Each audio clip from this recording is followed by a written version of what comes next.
Well, to be honest, I'm actually a fan of Miss Mika's methods, Ambassador Ralda replied, as the exchange between Mika and Captain Shima came to its end.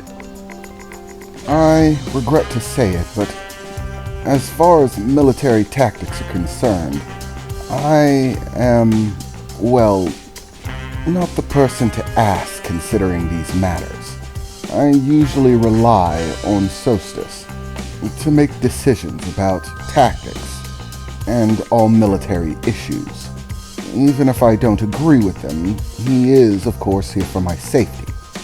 And while I do appreciate all of the work and effort he puts forward, I often find myself in disagreement with the manner in which he handles things.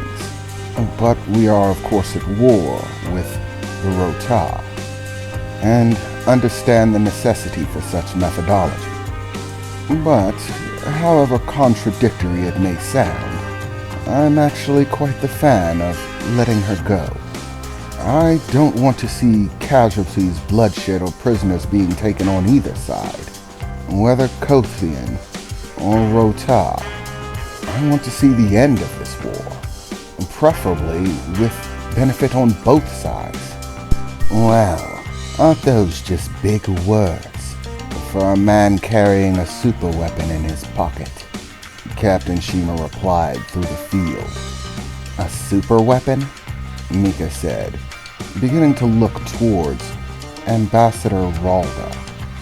Don't you dare insult Lord Ralda in such a way, Vima said, stepping forward. He is an ambassador for peace, not a purveyor of war. Accusing him of bearing some sort of super weapon is absolutely absurd, she said, looking angrily at Captain Shima. Well, Lord Ralda, is it? I'd love to hear your take on this, Ambassador.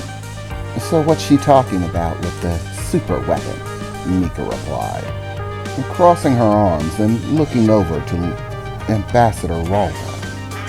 Please, don't be upset, Vima. She's not far offside the mark. She most likely received the intelligence from her military overseers that I was sent to barter for a high-level defensive weapon, an Iotan-built planetary defense system of the highest grade. The Iotans manufacture them and sell them at great profit, and they are a powerful implement for any planet to wield. And, of course, I was contracted by the Kothian homeworld to barter for it. What? Vima said, looking towards Ambassador Ralda with shock and almost a sense of heartbreak written across her face. Lord Ralda? I can't believe you would do such a thing. Oh, I didn't, Vima. Please, remove that expression. It doesn't fit you. I was told to barter for it. However, I refused. Captain Shima here is most likely under the impression that I would have accepted such an arrangement. Them having spies running about willy-nilly, they often get information, even before it's substantiated. The purchase of this defense weaponry was left to another ambassador, who is working elsewhere. The Kothians simply neglected to create any paper trail or trail of orders that would lead it back to them. Their little punishment for me rejecting the offer, as well as a wise defense strategy. So long as the enemy believed that I was the one sent to facilitate the purchase of the weapon, they would come after me, and its true bearer would remain hidden. Remember, there are radicals on both sides. There are those that are just as upset with me on our side of the war for not agreeing to barter for this weaponry, as there are members on the Kothian, Rota side of things that disagree with my point of view. I have no doubt that this is most likely the case, that the royal family is in disapproval, that I want to call an end to the war. This is them giving me a spanking, so to speak, which I was of course well aware of, which is actually why I agreed to go to Toliala in the first place. You see, the Kothians are embroiled in a war with the Rotar. They have very little financial assets at their disposal. As with the Rotar, neither one of us could truthfully afford it, with the expenditures that we already have in finance. So all that was required to kill the move to purchasing this superweapon was for there to be a higher bidder on the table. That's why I went to Toliala. I negotiated with the Tolialan officials and administrators, informed them of the transaction that was to be carried out in secret, of course, so that the Tolialans could enter the negotiations. The Tolialans are not embroiled in any war right now, and as they are primarily a business capital, they have ample finances at their disposal. In other words, once the Tolialans arrive at the bartering table, they will take possession of the weapon. They'll buy it right out from under our feet. What? Why would you do that? Captain Shima shouted, looking furious, almost incensed. It doesn't make any sense. You're Kothian. Why would you prevent your own victory? Why, you ask? Ambassador Ralta said, approaching the field of energy separating him from Captain Shima. A serious glare stared through that field of glowing energy. Tell me, how many children are there on your home world? Should my people take possession of the weapon and begin to utilize it effectively, what do you think the next move was going to be?